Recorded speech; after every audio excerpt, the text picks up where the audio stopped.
Welcome, everyone. As you settle in, please, just waiting for the question to come up on the screen.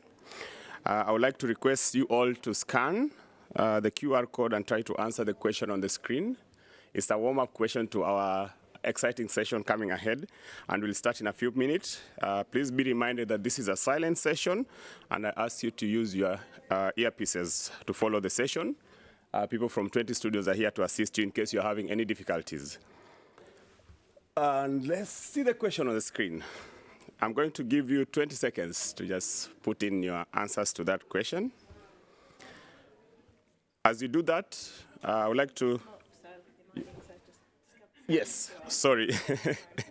Let me give you more time for you to just put in your answers to that. Try not to Google, please.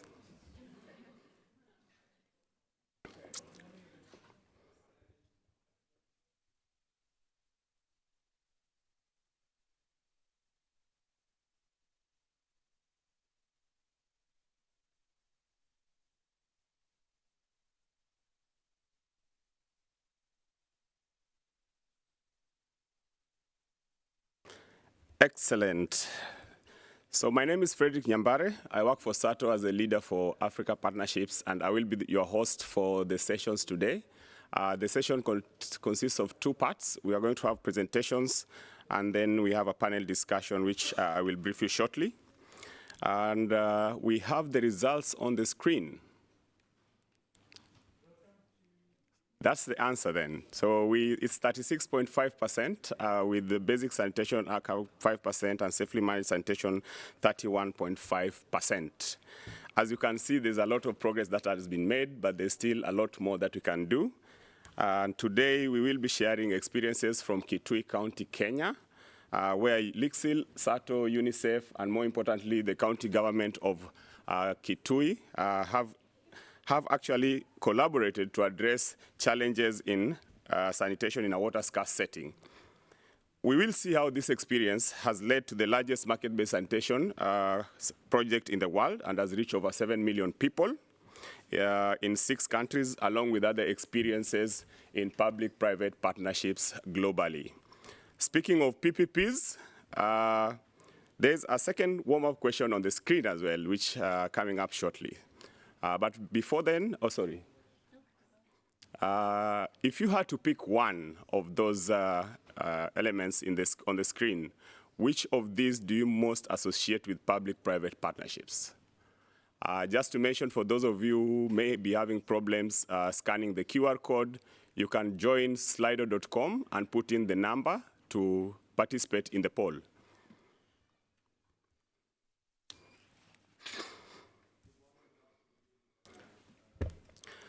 Good.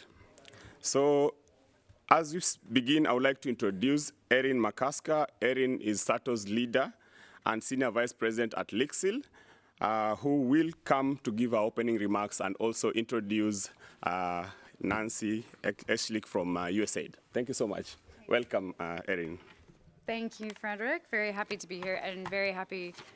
That is very weird to hear your own voice in your ears. Apologies. All right. Well, while this poll is going, you guys weren't so great on the last one, so this will be interesting. There's no right or wrong answers on this one, but we're going to let that flow. We've got online participants, and there's a bit of a lag, so I'm very pleased to be here. As Frederick said, I'm Erin McCusker. I'm the Senior Vice President with LIXIL, and very proud to be the leader of our SATO business.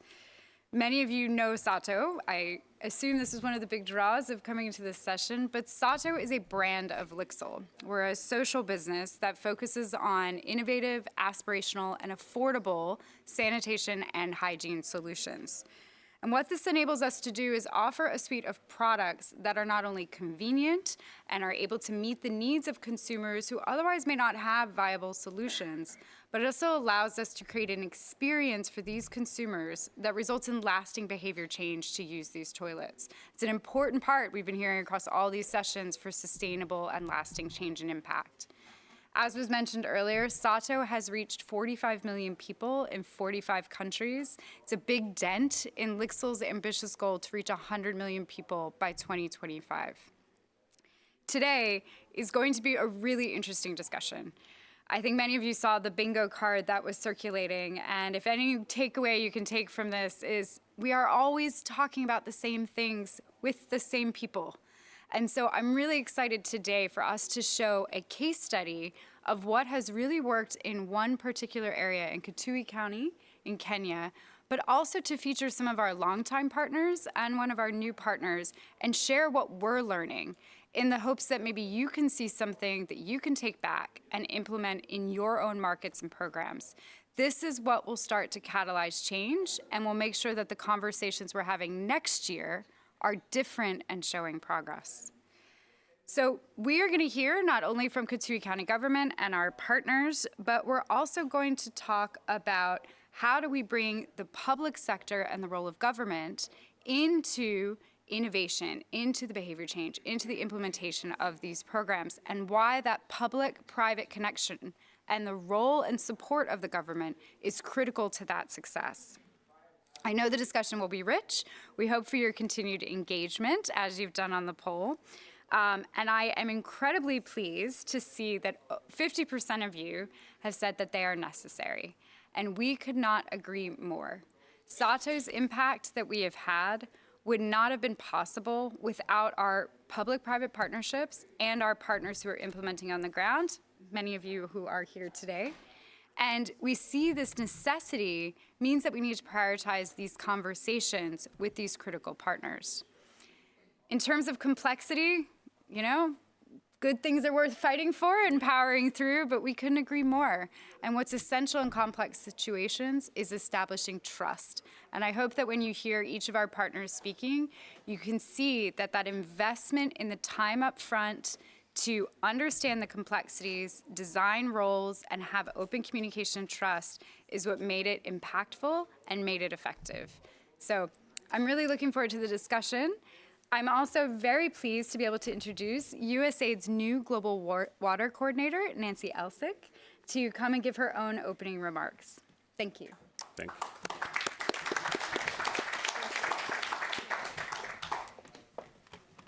Good morning. I'm Nancy Eslick. I'm USAID's new Global Water Coordinator, and I have to say today's session is really one of the highlights of the week for me in getting to know Aaron, Frederick, the team at LIXIL, and really understanding the impact that our partnership is having on the ground. I also really want to thank Faith and Anne and Eva for putting together a great case study today on Kitui County. I know that we're all collectively going to learn a lot from that. It's an excellent example of leveraging partnership among donors and development partners to accelerate sanitation at the local level. UNICEF is a long-standing partner of USAID in Kenya and globally for USAID's investment in water security and sanitation. USAID is advancing efforts that complement those that we're going to hear about in Kitui County, in addition to other counties in Western Kenya. There, we collectively are working with diverse stakeholders, such as water and sanitation utilities, pit emptiers, emerging sanitation and hygiene enterprises, to remove barriers to achieve scale and profitability. This includes developing, testing, and applying county-wide market-driven approaches to build from the ground up or to strengthen burgeoning markets for sanitation and hygiene products and services. Under our U.S. Global Water Strategy, the United States has committed to elevating sanitation.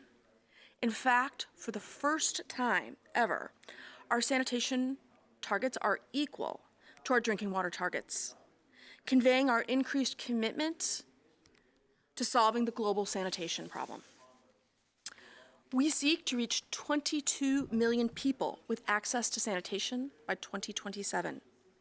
And a critical way we're going to achieve these results are through market systems. Markets and private enterprises are one of the incredibly powerful forces for lifting lives, strengthening communities, and accelerating global development. In 2021, USAID and LIXIL launched the Partnership for Better Living, or PBL, which is a public-private effort to create sustainable sanitation hygiene for more than 2 million people in at least 11 counties, in 11 countries by 2026. PBL seeks to accelerate market entry of LIXIL's low-cost SATO toilets and hygiene products into new countries with a high degree of sanitation needs, but also by challenging the business environment. And we're doing this by reducing supply chain barriers, promoting innovation, and growing local sanitation markets. Our first activity with LIXIL under the Partnership for Better Living will be in Madagascar. Working in collaboration with our bilateral water and sanitation programs there, in addition to country engagements in other locations that will be announced this fall. In Madagascar, we'll work together to eliminate supply chain and bottlenecks to enhance availability and affordability of sanitation products locally.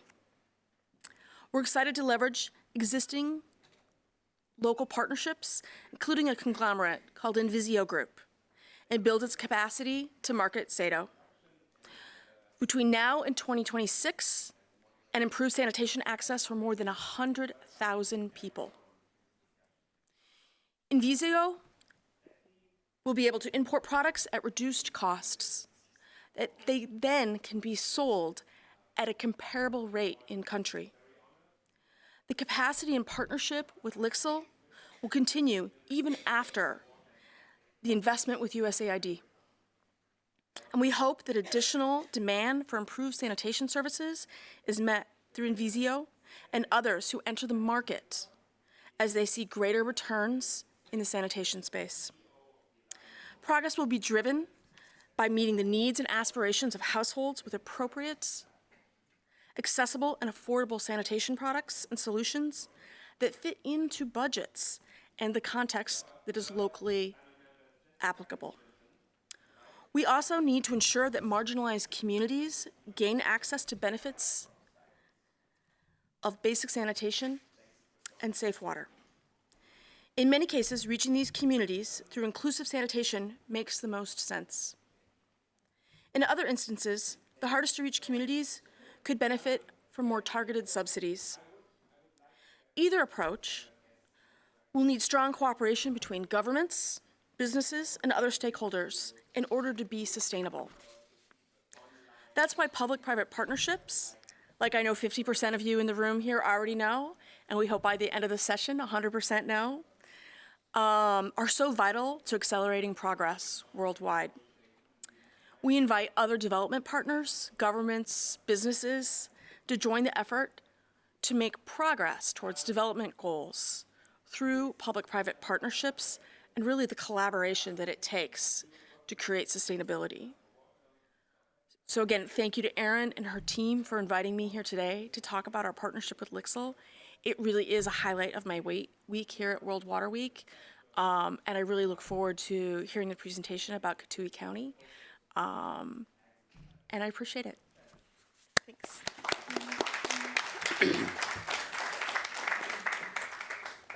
Thank you so much, Erin, for the opening remarks, and thank you so much to Ms. Nancy as well. We are very proud about our partnership for better living with USAID. It's changed a lot of what the work we do and contributes towards our efforts to reach 100 million people by 2025. As we begin the session, we'll now learn more about this case study in Kitui County. That will be followed then by a panel discussion moderated by my colleague Jason Kadosi, and we'll hope to have time for questions and discussion at the end. And to kick off this session, let me begin by introducing our valuable presenters today. First up is Ms. Faith Kanini Mutinda, who is Director of Public Health in Kitui County. Welcome. And then after Faith, we'll have presentation from Ms. Eva Mwangi, our colleague. She's the SATO leader for marketing and communications in Africa, who will share with us more about our social business and the role we play in this partnership. And lastly, I'm sure most of you have heard about our important partnership called Make a Splash with UNICEF. So we are very lucky to have Ms. Ann Thomas with us today. She's the Senior WASH Advisor at UNICEF. Thank you so much for taking time to join us. We will be taking clarifying questions in the room at the end of the presentations. And for the many listening online, please feel free to put your questions in the chat. We will try and answer them. For those who are present physically here at SIWI this week, we also have a booth number 416 for any further discussions in case we run out of time today. Ms. Faith, welcome, and the floor is yours. Thank you so much. Good morning, everyone. My name is Faith Mutinda. I'm Deputy Director Public Health in Kitui County, which is in Kenya. Thank you. Presentation? Yes.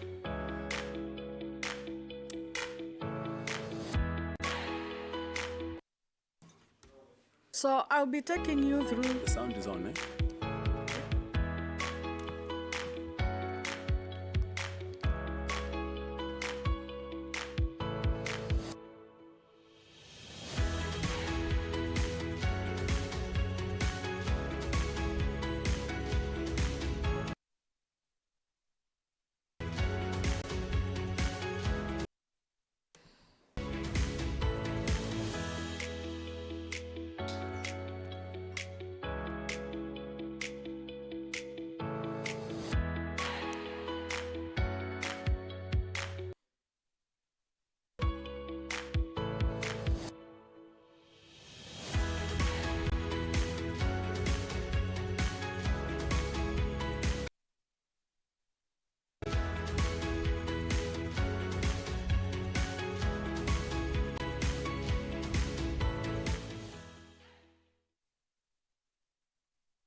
Now we can proceed with the proceedings of my presentation, and the objective of my presentation today is about Kitui County journey to open defecation free and post-ODF activities since 2016, because that is when we started our post-ODF activities after one of the sub-counties was declared open defecation free in 2014. Then we have the Kitui County Health Bill and also challenges in introducing SATO products and how the challenges were overcome.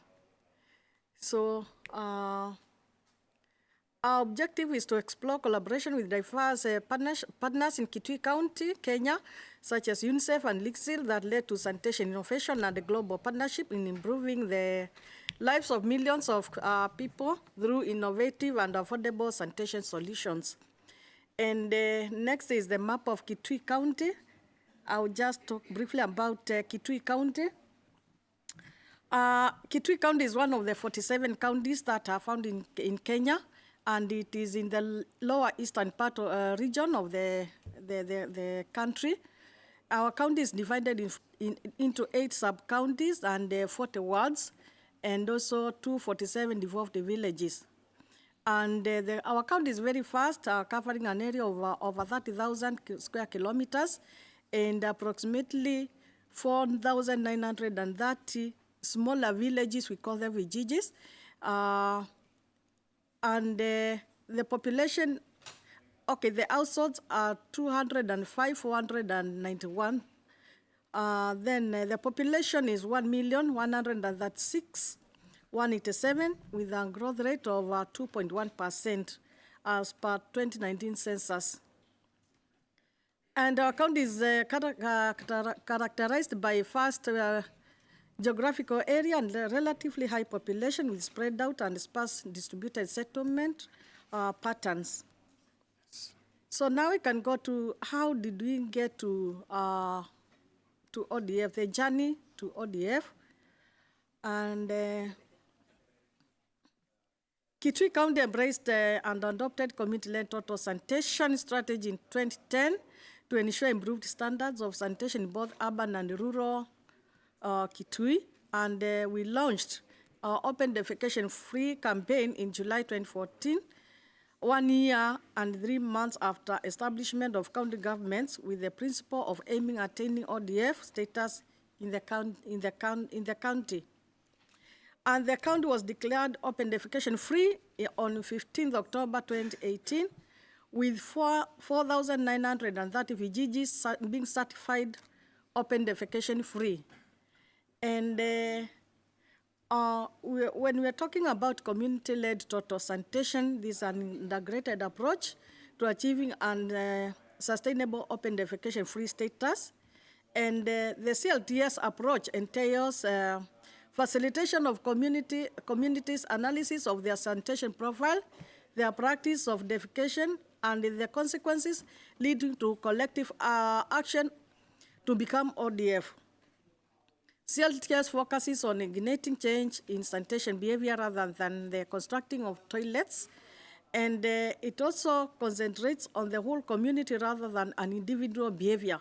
So when we are talking about CLTS, or community-led total sanitation, we are talking about the general population, not focusing on individual. So CLTS involves no individual household hardware subsidy and then does not prescribe latrine models. So when we are doing community-led total sanitation, we are not prescribing any type of sanitation model, but we are talking about simple latrine, and now we are upscaling to improving the sanitation standards by climbing the sanitation ladder. A community or household could start with simple facilities and progressively climb the sanitation ladder to improve the facilities. Yes. Now, this graph shows our progress for our journey to ODF, meaning that all the villages have gone through the first column is about the total villages, the small villages, that is kijijis, and then all of them were triggered, they claimed ODF, and they were verified and later certified. So what is our guiding principle towards attaining ODF? We have Article 43 of our Constitution that guarantees the right of every person to access and adequate housing and to reasonable standards of sanitation. That is the Kenyan Constitution of 2010. And we also have the shift by shifting the bias of the National Health Bill from curative to preventive care. Then the 2030 vision for water and sanitation, which is to ensure that improved water sanitation is available and accessible to all. We have target number 7, which was among the 2015 Millennium Development Goals, which were not achieved, and now at least we can say we are somewhere. Now we are focusing on sustainable development goals. Goal number 6 of ensuring availability of sustainable management of water and sanitation for all. And more specifically, we are looking at part 2 of goal number 6, that by 2030, to achieve access to adequate and equitable sanitation and hygiene for all and end open defecation, paying special attention to the needs of women and girls and those in vulnerable situations. I hope you've seen a video whereby we have been reaching out to vulnerable people with disability. Then we are also looking at goal number 10 to reduce inequality within and among countries. In Kitui County, for us to get to open defecation free, it was not really a very soft journey. We had handles, but we came up with a program. We baptized Pamoja to Jikinga integrated program, and this was aiming at bringing in some community health workers. Now we are calling them community health promoters, who are supposed to serve 205, the number of households that I talked about. And the community health promoters and the village elders were organized in groups of 15 and trained on and mentored on group dynamics in income generating activities, entrepreneurship, health and community-based approaches plus civic education. Our community health promoters have been on a stipend. The county government has been giving a stipend of 2,000. Actually, it has been 3,000 Kenya shillings, but 1,000 goes to their income-generating activities so that they can do something for themselves since they were volunteers at that time. In 1 year, each group was given their saving to initiate income-generating activities, and most groups are encouraged to initiate sanitation businesses, including of SATO products. We have some CHP groups that have really done very well in coming up with the businesses and one-stop shops, which are really helping the communities to reach to sanitation products. I'll briefly talk about our Kitui County Health Bill. And this is an act of the County Assembly of Kitui to provide for the promotion of healthcare services and management of county health facilities to contribute to the realization of the highest standards of health as provided earlier in Article 43 of our Constitution. And in that bill, we have Part 6 of it, which talks about community health services, because sanitation is actually happening at the community level. And this one provides for establishment of community health units, and it outlines the formation and the roles of CHC, that is community health committees, vacation of office and the procedures for meetings. It defines community health promoters and the procedure of appointment and their supervision and roles and responsibilities. And also engagement of community health promoters who will be on monthly stipend and paid by the county government, so that they can move our post-ODF activities agenda forward. What were the issues in 2016? I said in 2014, our first district or sub-county was declared open defecation free, and from there we embarked on post-ODF activities, which are anchored in 3 pillars, that is skills upgrading, strengthening of community social norms, and sanitation marketing. And what have we achieved from that? If you look at this graph, that is the impact of the reduction of diarrheal diseases by over 67%. I would like to say that before we started the CLTS process, Kitui County was experiencing cholera outbreaks, and since 2018, when we were declared ODF, we have never experienced a cholera outbreak in our county. So that is one of the impact that we have made. Then we have also reduced the stunting rates from 47 to 25%, and more than 25,000 households with improved sanitation. We face some challenges. One of them is low supply of SATO products, and also, of course, we have mitigation measures. LIXIL engaged local manufacturers of SATO products. And then we have long distances to suppliers and also low number of artisans in SATO retrofitting. I think that is that. And thank you. I think I've kept my time. Thank you so much for listening. That is the story of Kitui.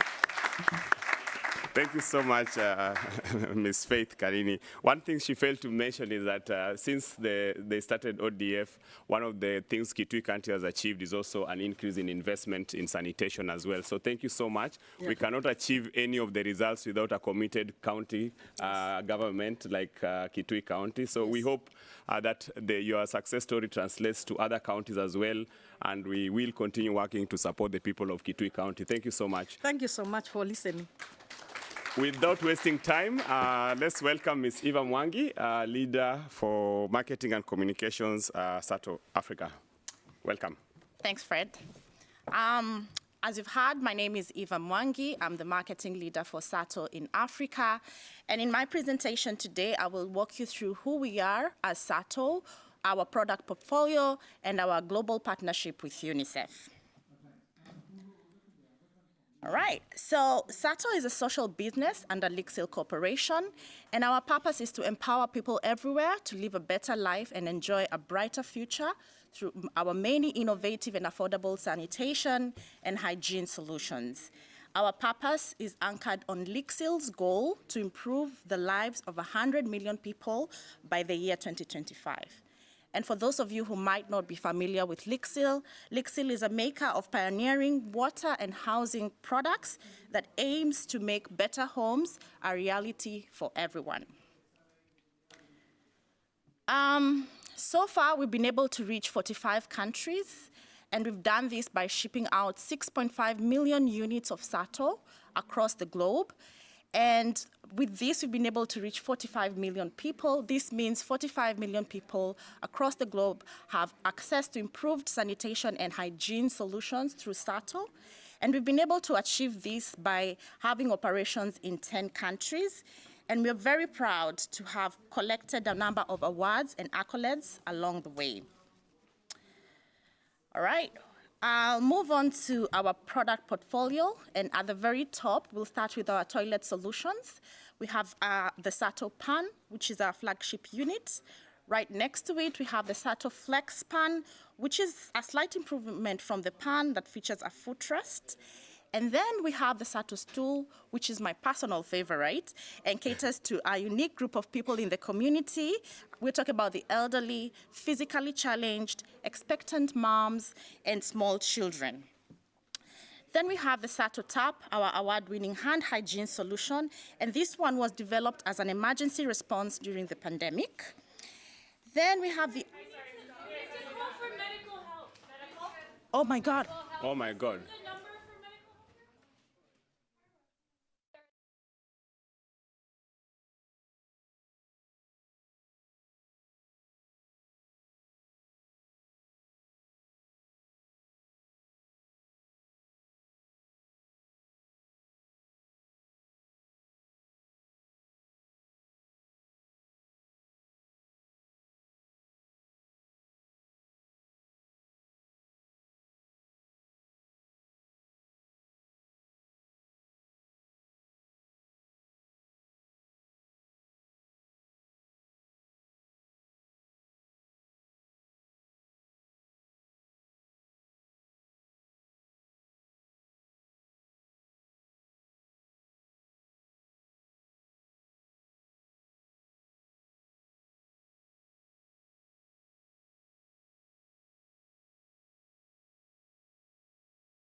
Thank you for your patience. We apologize for the interruption, but we are ready to continue. Back to you, Ms. Eva. Thanks, Fred. Is the screen up? Yeah. All right. So I'll just head over to the I-trap and the V-trap. These are our connection solutions that serve offset pit systems. And then very recently, we launched the SATO slab, which is our above ground solutions, and it comes in 2 stock keeping units, one that fits with the SATO pan and the other one with the stool. I think it's very important for me to just mention that our innovations and our products are designed with water saving in mind. And for example, the toilet solutions are designed to use less than a liter to flush, which means we are saving 80% in comparison to the conventional toilets. We can also flush our toilets with grey water, which obviously encourages recycling of the same. All right, I will walk you through the milestones that we've had with UNICEF and Kitui through our Make a Splash campaign. And this started way back in 2015. And it started with, just as Faith explained, yeah? It started with the Kitui County Public Health Office when, they started working towards making Kitui County open defecation free. And they did this by partnering with UNICEF and the community health promoters to sensitize communities on importance of improved sanitation. Come 2016, SATO joined UNICEF and Kitui County to carry out trials, and we did this by selling SATO units to pre-selected households within a specific community. The households were also issued with questionnaires to collect feedback. With the feedback from the trials, we were able to work on and improve on the SATO design into the new SATO pan that we now know today and have come to love. With this, we moved into production through local manufacturing. We did this with our licensee manufacturing partner in Kenya called SIL Africa. In 2017, the sanitation scale-up continued not only in Kitui, but throughout the country. And then in 2018, owing to the success of the trials, UNICEF and LIXIL began discussions of formalizing the partnership. And come 2019, Make a Splash was born. Make a Splash is a shared value partnership between LIXIL and UNICEF and was launched in 3 countries, namely Kenya, Tanzania, and Ethiopia. In 2020, at the height of the pandemic, we developed the SATO tap, and we wouldn't have been able to do this without the support of UNICEF. UNICEF was able to provide us with crucial data points and market intel that informed the concept of the design. With a winning concept at hand, we were able to produce a prototype, test it in East Africa and South Asia, and eventually mass produce and distribute it across the globe. In 2021, Make a Splash was able to hit a milestone of reaching 2.9 million people, and with this success, we expanded into 3 more markets: India, Indonesia, and Nigeria. In 2022, we hit another new milestone of an additional 5.6 million people. I think with this, we can see that from the trials in Kitui, the partnership has been able to reach and expand into the country, across different countries in Africa, expanded all the way into Asia, and we've also spilled over into what we call leverage markets, in the neighboring countries. So very recently, we went back to Kitui and talked to a few households that were part of the trials, and this is what they had to say.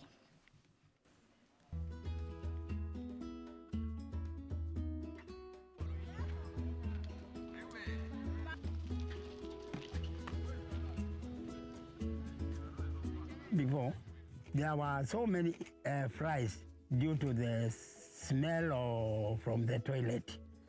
And when that SATO ban had been put, the flies disappeared. I had to see the bottom through the big hole. Now, it has been covered and it remained a very small entrance of the product. I cannot see the bottom. And it is easy to clean. That because there is no smell, there is no flies.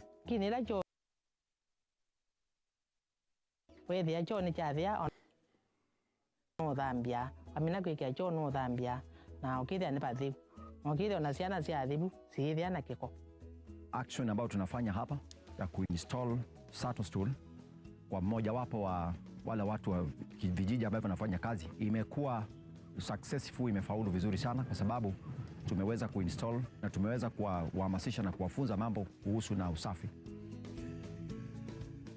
Tangu tuanze kuuza hizi Sato pan, Sato flakes, Sato stool, watu wamependezwa nazo, wamenunua kwa wingi. Tukiwahimiza kama sisi PHVs tumenunua na tumeinstall, tumejua umuhimu wa hizo na tunawaelimisha na wanapendezwa na kuzinunua. So far we have reached over 23,000 households have installed Satos. We have also installed Sato taps, and we have seen a drastic reduction of diarrheal diseases. And the communities are also appreciating that they are not experiencing any smell. Of all that. One of my special roles to reach to these disabled in the community. Nimeonelea ni vizuri sana kutembelea huyu leo ndio hawe kielelezo kwa wengine. Pia nao wako na haki na ni sehemu ya community zetu. Njengea choo, jupana yangu alikuwa anasumbuka sana. May I tell you this? Even if shillings, not even 5,000, 10,000, telling me to go back to the hot toilet, I cannot go back.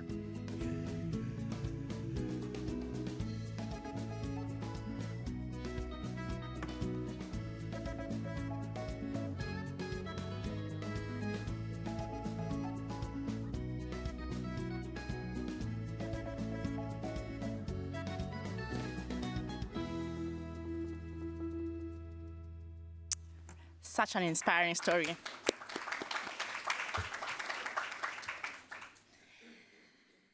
Well, I know all of you agree with me how amazing it is to see how this partnership has not only resulted in improved sanitation across different markets, but also the economic growth that has developed through sanitation entrepreneurship by the community health promoters.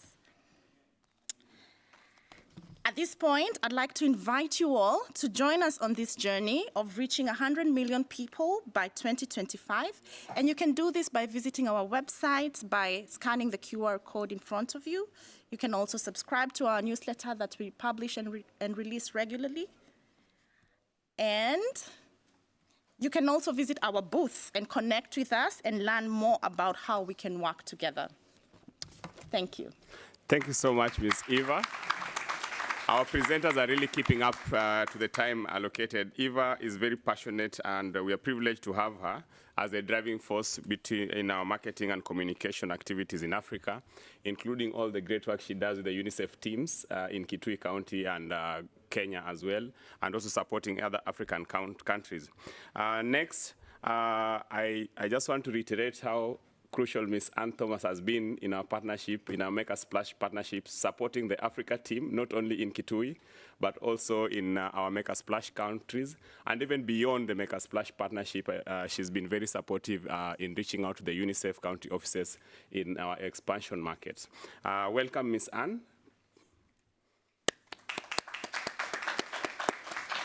Thanks so much, Frederick, and it's great to be here to talk a little bit about the beginnings of this partnership, which I was a part of actually in Kitui, but also how it's evolved over time. And so the way I was thinking to tell the story a little bit today was, one, just to talk about the context under which this partnership started, because I think that was really important in sort of defining how this partnership evolved. Second, I wanted to talk a little bit about shared value. This is what we call a shared value partnership at UNICEF, and it's the only shared value partnership that we have, and I can go into detail on why that is. And the last two things is what we've learned, and then how this partnership is now evolving to meet new challenges that we're finding in the sector. And let me say, it is actually one of my favorite parts of my job is working on this partnership, because it's been a very creative partnership and it's constantly changing. So it's been also a lot of fun, this journey with Sato. So first, the context. I was, at the time, the regional sanitation specialist for UNICEF in Eastern Africa. I covered 21 countries, and we were in the midst of a big CLTS expansion, what we were calling CATS rollout across the continent. we were also looking at how do we move communities from open defecation all the way up to basic at that time. What we were finding, as you can see in this little graphic here, these are 2015 figures, but basically what we're seeing across a lot of countries in East Africa is that there was over 50% of the population that were either practicing open defecation or moving to unimproved latrines. And so we were really concerned about this huge part of the population using unsafe sanitation. So not only were we able to look at, how do we shift behaviors, we wanted to really look at how we got people onto more safe sanitation technology and services over the long term. At this time, we were also thinking a lot about last mile challenges. For those of you working in sanitation marketing, you know what I'm talking about. It's the challenge of reaching communities that are remote, that are sparsely populated. How do you, the kind of products that we were looking for at the time needed to be lightweight so that they could be easily transported. They needed to be affordable to communities, and they needed to be accessible. We needed to figure out the supply chains to get them out into these communities. So, it was a huge challenge. There was very little private sector engagement. At this point in time, we had commissioned a regional market study just to look at, who were the private sector partners out there, what products were available on the market, and how difficult was it for rural communities to access some of the basic ingredients of a toilet. So cement, iron, we looked at this, and also how easy or difficult was it to transport products across boundaries. And so basically it was a very dismal study where we found there was hardly anybody in the market, hardly any products. It was very difficult for countries to transport goods across boundaries due to either customs or poor infrastructure. So it wasn't looking very good in the sector. And I was very frustrated with current efforts because they were really targeting sort of NGO development of new products that were really expensive, were often not meeting what we needed in the sector, and they took a long time to evolve and test. And so, there's a lot of dissatisfaction with what was going on. So the big challenges that we had were, how do we stimulate rural sanitation markets?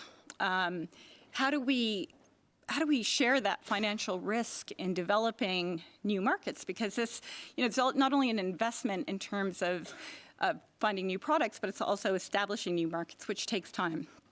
And then demonstrating profitability. What we really wanted was to show that sanitation could be profitable and thereby have copycat businesses. So when we met with Sato, they were in the process of evolving products for Bangladesh and Asia, and I had offered to work together to look at whether these products could be used in East Africa. And really the trade-off was, we wanted to leverage our rural positioning and knowledge of what was going on and the demand for sanitation in rural areas with Sato's R&D capacity. They were, it was very funny because we talked a little bit about what was needed, and I don't know how long it took Daigo to come up with a 3D printed toilet, but it wasn't very long, and it didn't cost anything. And we were able to go out into the field and have a very quick look at what was going on. And doing that with some of the organizations that we had been working with, was costing UNICEF a lot of money with very little success. So there was a real value here in partnering together. The interest was, could we show profitability through these products? So basically, over 2016 to 2018, we developed this partnership where we worked together. There was no funding exchange. This was just purely collaboration, looking at how we could help Sato place their products in a few communities, see what the uptake was. We visited the field together. We helped them identify locations, and to be honest, the feedback from communities was very much like what you're hearing now. People were really interested. People were calling it the toilet of the future, the sci-fi toilet, you name it. People were really excited about this new technology, and high-tech toilet was, I believe, one thing people called it.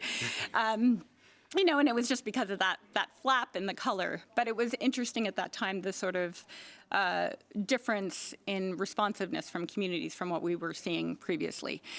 So we field trial in a few countries. We helped a little bit looking at local manufacturers who could help with the plastic manufacturing of the product.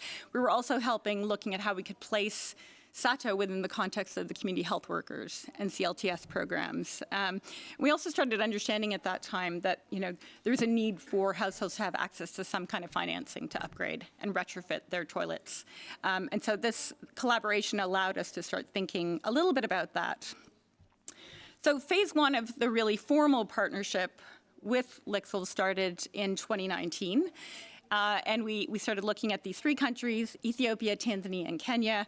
We had broad areas of focus around building demand, linking innovative product components to sanitation systems. This was the time when we were able to evolve the SATO tap together, as Eva mentioned. During COVID, we saw a market gap. Our country offices were having trouble finding hand washing stations that could be easily transported, were cost effective. I was in Indonesia at the time, and I was having this problem with hand washing stations. So when the SATO tap idea came along, it was really well received by our countries, and it helped them sort of evolve this product. We were able to do a lot of knowledge sharing, looking at financing opportunities, and thinking about how we might strengthen the local policy environment for sanitation. From phase one, we went to phase two, which we're currently in, and it's really, this was, sorry, this is not a story about me, but it just happened to be that I came to New York around this time and took on this global remit for UNICEF and was developing what we called the sanitation game plan, which was UNICEF's push towards safely managed sanitation. And the ambition was huge with the game plan to reach 1 billion people. And SATO at the same time had their strategy to reach 100 million people with sanitation and hygiene. So we were looking at how could we combine efforts.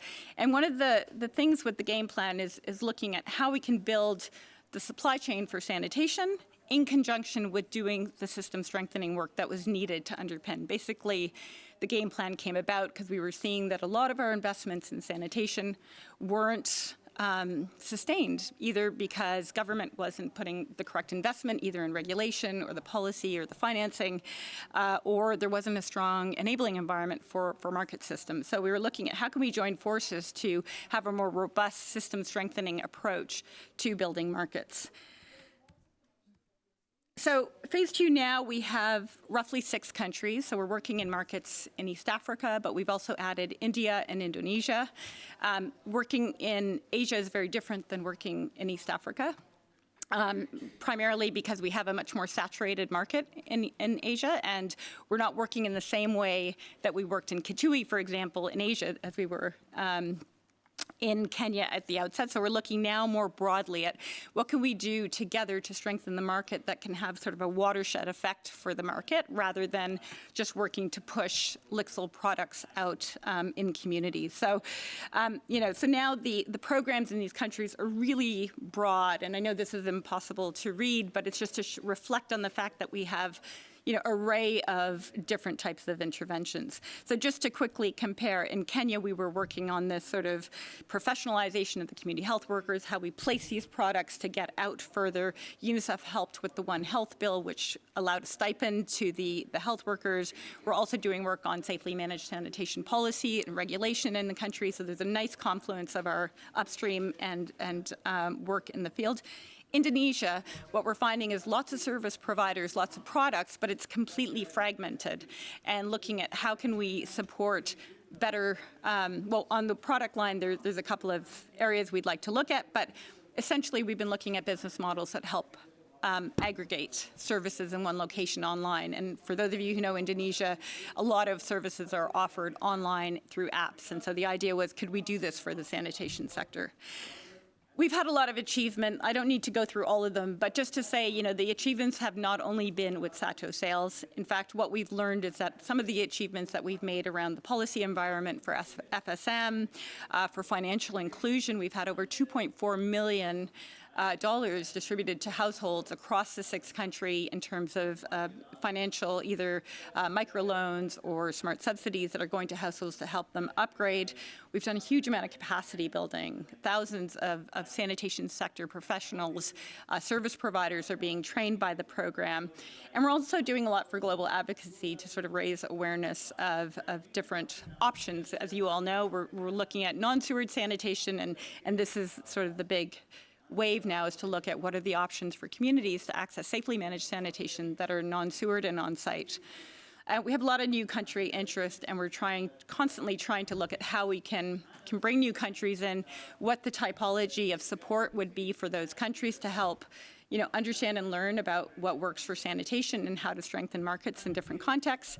But just a quick summary of learnings to date, market strengthening for sanitation has been beyond sales. The sales are one metric, but really there are a lot of other metrics that we realize we really need to be looking at and unpacking to understand market strengthening for sanitation. Those are demand creation, the supply chain interventions that we do, the supportive policy and regulation, and the financing options. All of these are pieces of the puzzle of market strengthening. Tailored interventions. Every country is different, has a different set of factors, and so these market interventions have to be carefully considered, and often, in our case, market assessments have been a very useful tool. Technological transfer. We found that sometimes in rural communities, institutions like schools and healthcare facilities can be a really interesting place to display technology and new options, because it's a place where a lot of people come in. And so we're looking at how we can use institutions as a knowledge transfer or demonstration site. Defragmentation, it's important to consolidate products and services and financing to reduce fragmentation of the sector. Behavioral change has always been an important part of these programs, and communication campaigns are instrumental, not only in changing behaviors, but also communicating where people can find the products and knowing that they're available. Policy synergy has always been important. Developing local standards and policies in sync with market growth are supportive to ensuring that the private sector can actually thrive in these areas. Innovative financing for us in this program, I think it's a little bit of an unintended consequence, is that we've been broaching on financial inclusion for some of our community health workers, but also more broadly for service providers, because we've been looking at how to professionalize some of their bookkeeping, how to get them to access more commercial financing. And then female participation as a final point. Women's engagement in the program has helped boost leadership and our results overall. So this has been a really promising sign. On that note, I'd like to end. Thanks very much. I'm sorry, I think I went over time. Thank you so much, Ms. Anne. Yeah. You can see the way our presenters are keeping up to time. And one thing I wanted to mention is that Makers Plus partnership has also enabled us open doors to more partnerships. Ms. Faith mentioned it in her presentation earlier about reducing inequality. And the Finnish Mondial partnership with Makers Plus actually has also enabled access to sanitation financing as well. So it's beyond just the sales of SATO, but we are grateful to the UNICEF teams, both globally and the country teams, for supporting the achievement of SDG 6 goals through this public-private partnership. So thank you so much. Before we move to the second part of the event, I would like to open the floor for 2 questions very quickly, so that let's start. How do we manage? Okay, good. Sorry. And there will be more time for discussion at the end, so please keep it short. We're also available after this session, like I mentioned earlier. You can also visit our booth after this session. 416 is the booth. And we also have a networking event tomorrow at our booth, so go ahead, please. Thanks. Thanks. Tom Heath with Action Against Hunger. I had a question with the Kenya example. I wondered if you could speak more about the most vulnerable in terms of the transformation of them buying the toilets. What was the social norm, or how the local leaders were involved, or that's one of the most difficult parts of the piece, and it'd be really interesting to know what motivated them and enabled them to be able to access, so you achieved ODF. Thank you. Sorry? Who's the question to? Sorry? That is my question. Thank you very much for that question, and go there. We can see you then. No, it's fine. You can. Yes. Oops, sorry. Thank you so much for that good question. And one thing I want to say, that when we are reaching to the vulnerable, as you've seen from the screen, it's about we are having people who are living with disability, and we are advocating for them to use sanitation facilities. Like also in schools, we have schools where we have children with disabilities. Those children have not been going to school, but with the coming up of the SATO and installing in schools, they are able now to reach to schools, and they are able to use the sanitation facilities. So what happens, we sensitize their family members so that they can acquire them. And we have trained our community health promoters, many of them being ladies or women, who are doing the installation of the SATOs, and they are doing it at a subsidized price, so it is accessible. When it comes to the social norms, the communities formulate their own norms or their rules that govern their areas. If you go to our villages, you find there are some signposts that are written. This village is open defecation free, and there's a list of the smaller villages, kijijis, that when you reach that village, you are not supposed to go to the bush. So those are some of the norms that are formed by the community members. And sometimes they also come up with sanctions that when somebody is seen going to the bush, the community members are able to take action on you. So those are the norms that are formulated by the community to govern them on their sanitation behavior. Remember, I talked about collective behavior for the communities and not for individuals. Yeah. Thank you so much. Yes. We want to move quickly so that we don't run over this time allocated for this session.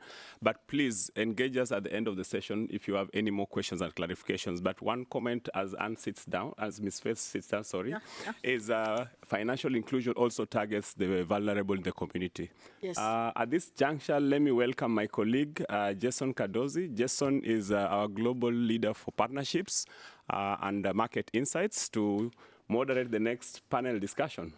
Thank you. Thank you very much, Fred. We're not getting out of here without a panel, so it's just got to do it. So sorry, Faith, can you please come back up with Aaron and Anne? Thank you. Just anywhere here's fine. And we can't talk about scale without access to finance, so Pamela Kabasinguzi from Finnish Mondial, could you join? Yes. And of course, the great John Sawyer from PSI.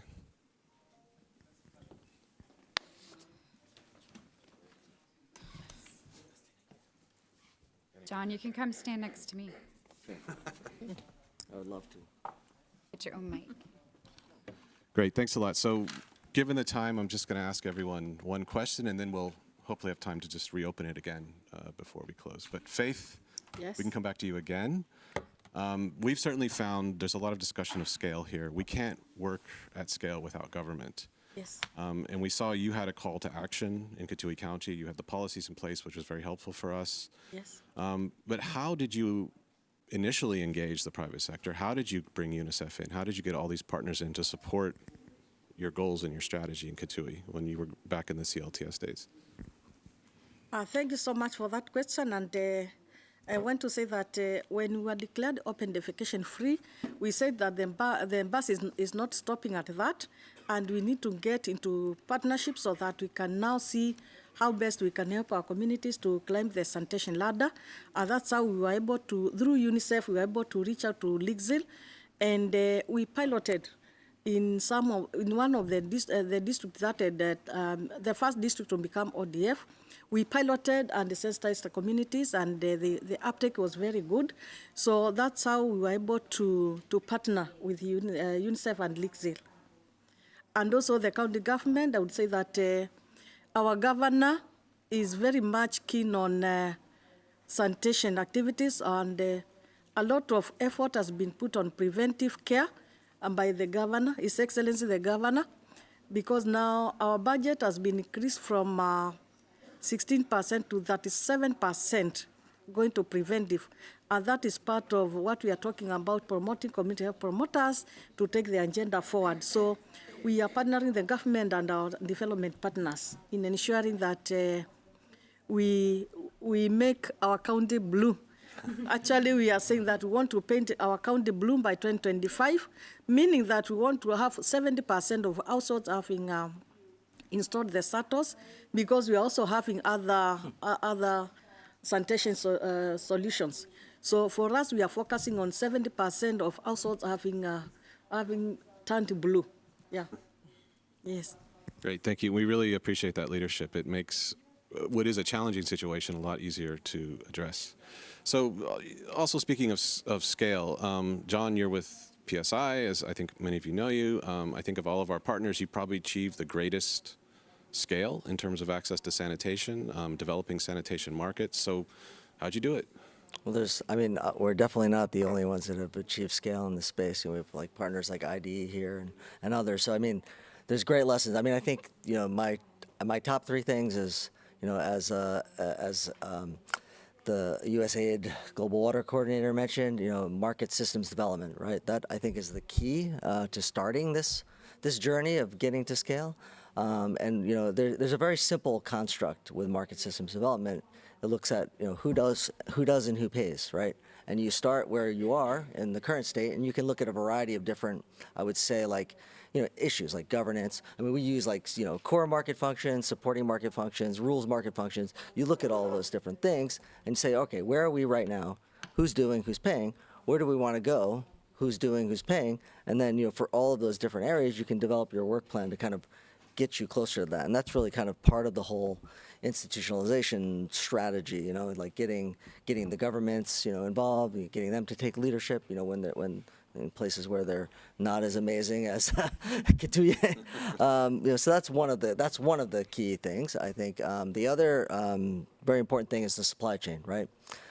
You've got to get these products and inputs to the furthest reaches of the market. That's not always easy. So you have to really look at developing, and we're actually trying to do this in Kisumu right now, where we've Xatopan goes to a certain level in the market, but we want to get, so there's a supplier in every ward being able to actually supply that and other inputs. So you've got to get that supply chain. That means recruiting businesses, not only just the retailers and the distributors, but also the businesses who are going to stock that product at the local level and install them. And I think there's that example of the community health promoters is amazing. Like that, a lot of them sometimes actually do get involved in the supply chain. And I think that's great and that's perfect.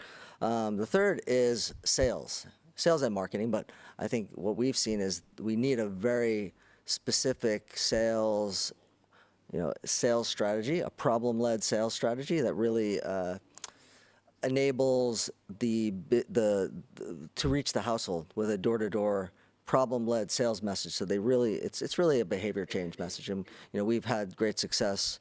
We've done it on our own and with our team in India, but we've also had a lot of success working with Whitten and Roy Partnership, who are like global sales consultants who do this for private sector, and they've actually done it for a lot of groups in the all the ones that I was met, IDE, the Sanergies, like they've all used IDE. I use Whitten and Roy Partnership to kind of help them with developing their sales strategy. I don't know if Tyler's in the room, but I can give a shout out to him.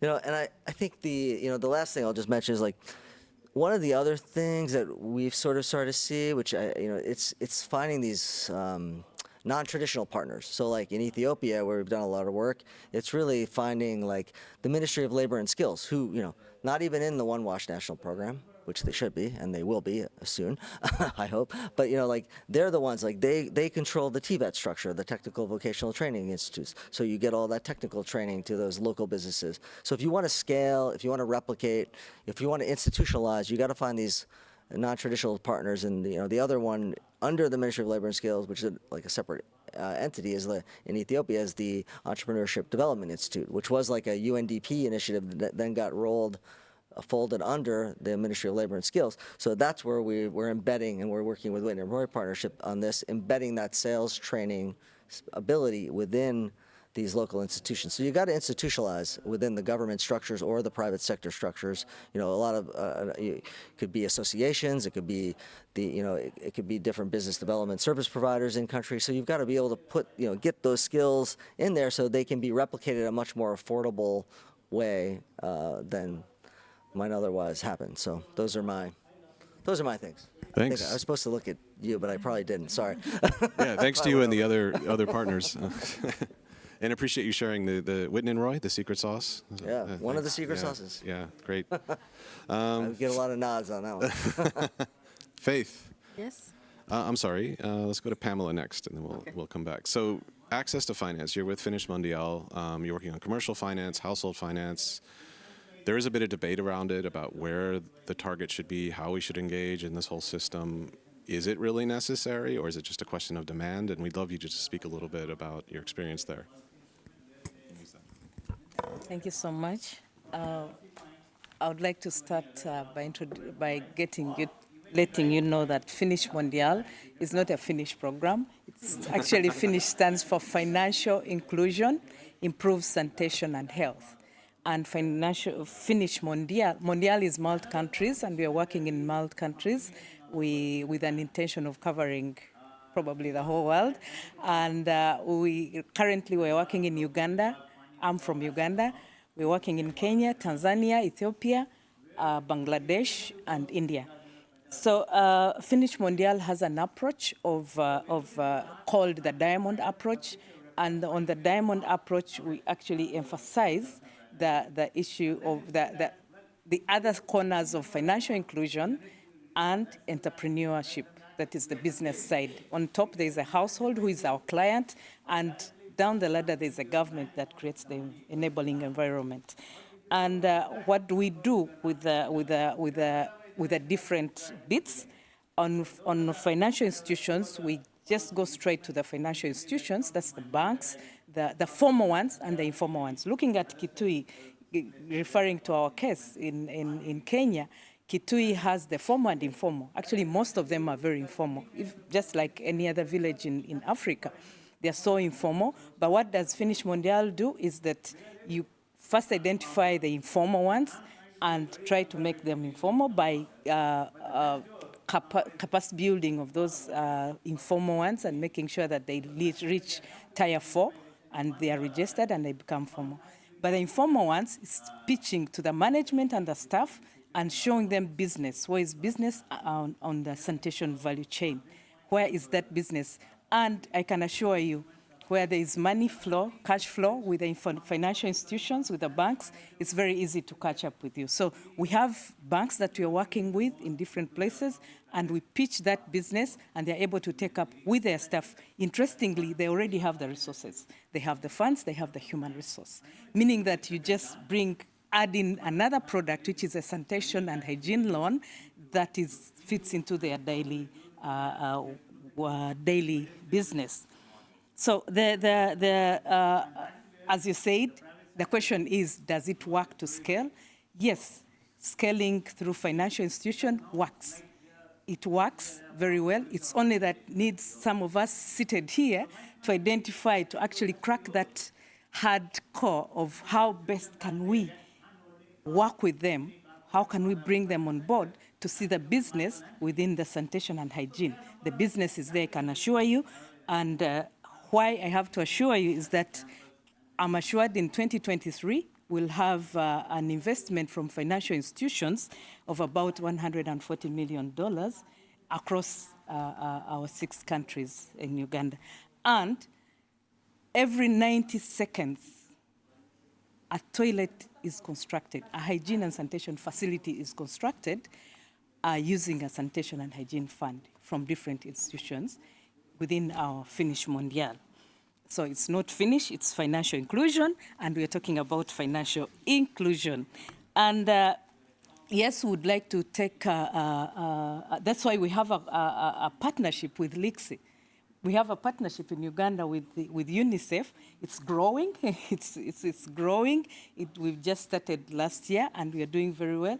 But also in Kenya, there's that big partnership that you have seen, and Finish Mondial comes in to close that loop of financial inclusion. And we're looking at the government and the household. I would like to also appreciate the development partners for making sure that there is demand. There is demand already at household level, and that is the efforts of the government and the development partners. But how about strengthening the supply side, which is the financial institution and the entrepreneurs? In Finish Mondial, currently, we have also developed, we work with entrepreneurs who will actually need financial money, actually, to be able to strengthen their businesses. At the moment, we have developed a curriculum with the government. That's the partnership that we have with the Directorate of industrial training, that is DIT, which is in Uganda, and we're about to launch that curriculum. And within that curriculum, we'll start with the technical institution. So every other student that joins the institution and is interested in WASH will be able to tap into that. It has the business part of it, it has everything. And we have ladies, women who are already, right now they are being tested at DIT. So I'm proud that I'm here with LIXIL, I'm here with the UNICEF and Kenya that has really performed so well. And thank you so much for letting us be. So within the Finnish Mondial is a brain of West Netherlands, and West is not implementing, it's just introduced that, but the different countries are implementing the Finnish Mondial program. It is a partnership of several others. And yes, we look at sanitation and hygiene and water, but also we are taking it to another level where we like to have the circular economy. So we are getting into, most of the toilets are safely managed, meaning that they are reusable, they are sustainable, but also we look at the costs.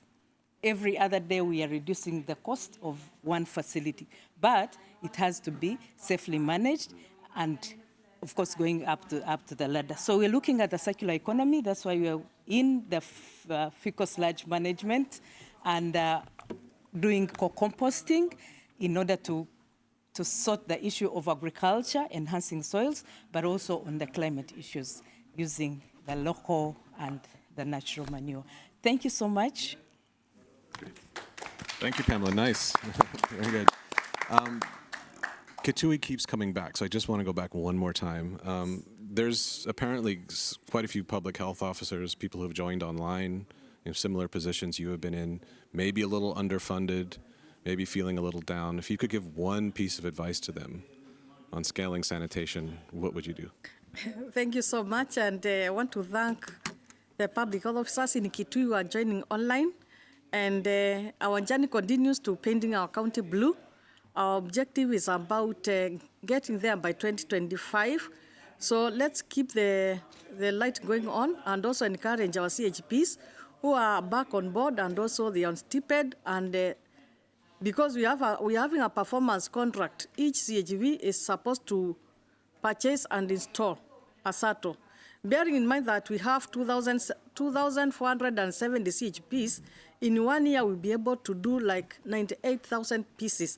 That's a very big milestone, and much thanks goes to our Minister, Honorable Ruth Koki, and also our Governor, His Excellency Dr. Julius Malombe, for ensuring that we get the CHPs back so that they can help us realize the goal of painting our county blue. Remember, these CHPs were the people, the drivers to ODF. So now that they are on stipend, I'm sure we are now on the right track. Thank you so much, my dear colleagues. Thank you, Faith.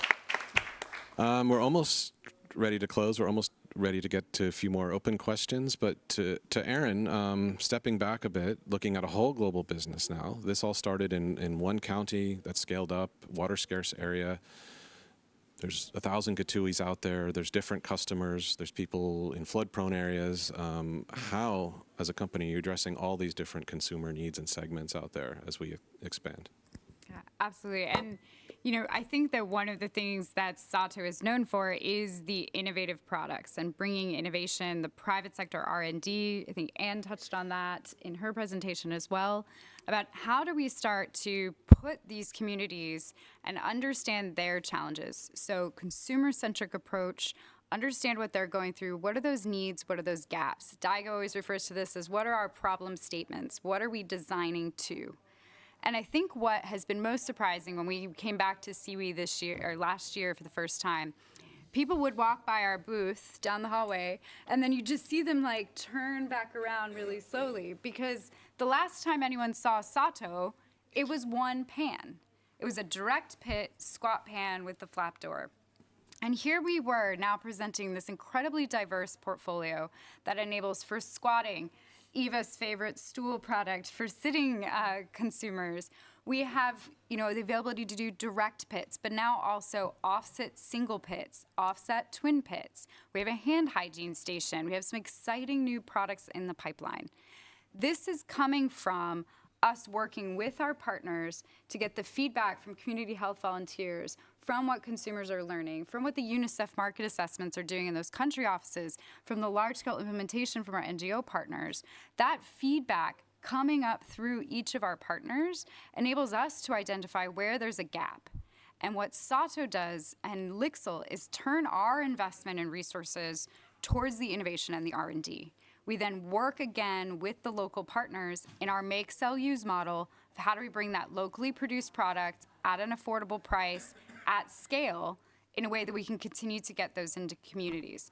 And John, you brought up this challenge of even if we can get products sometimes into a market, whether it's through an import model, like a hub and spoke in the region, we still have those challenges. And so one other role that we really see as SATO is how do we establish these partnerships, these large, effective partnerships in countries, with governments, with implementation partners, with funders, as you've heard, and actually start to bring together that constellation and see how we can align our supply chains. Each of us has a different strength. And so we as the private sector can bring innovation, we can bring products, we can bring consumer centricity. We launched recently our partner toolkit, which is around how do we empower social enterprises that want to bring SATO products? How can they leverage our SATO brand as a proud supplier of SATOs and tap into our social media networking, our activation campaigns? We're launching this week our USAID toolkit. So partners who are running large USAID projects have ready-to-go tools for proposal development, for planning, for transparency, and where your demand is. This is how we as a private sector partner can then align our supply chains, we can optimize those supply chains, and really help to play our part in not only having the products and services that are available to you, but driving demand and making sure we can get those products where they need to be.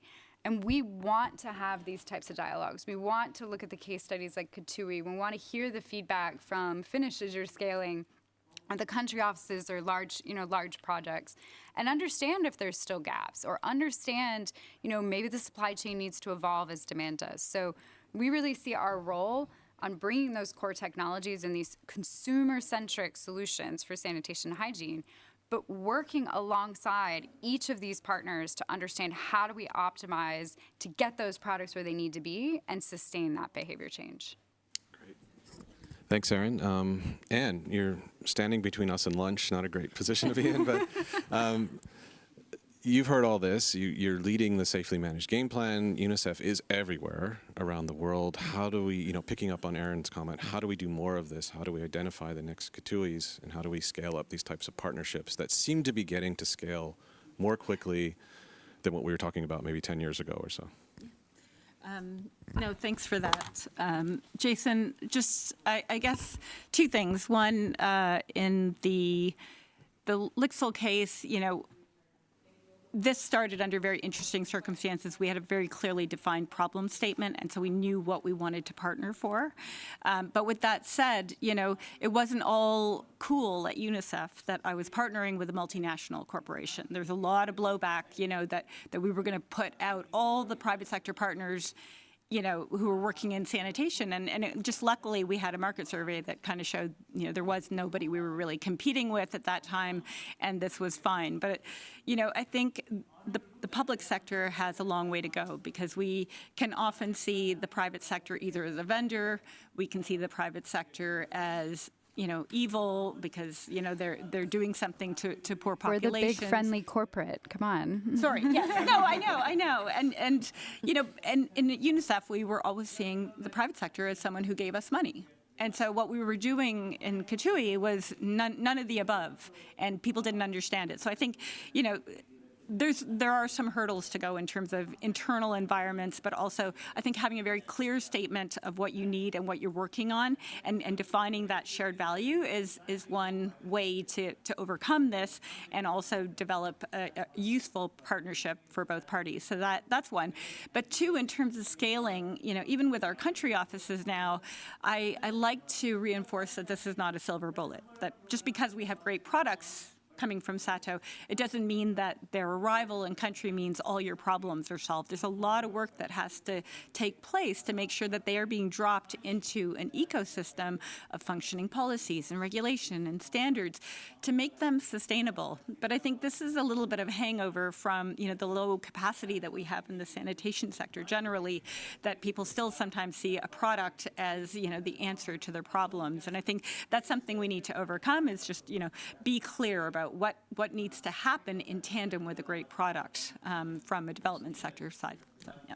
Thank you. And we couldn't do it alone. I mean, it takes this whole system. So thanks a lot for that. And thank you, all of you on the panelists. We really appreciate it. Fred, back to you. I don't know if we have time for more questions. Or. Never let the audience. I think you can sit. Huh? Oh. Yeah, you can sit. Thank you to our panelists, and thank you, Jason, for moderating that session. Very, very insightful.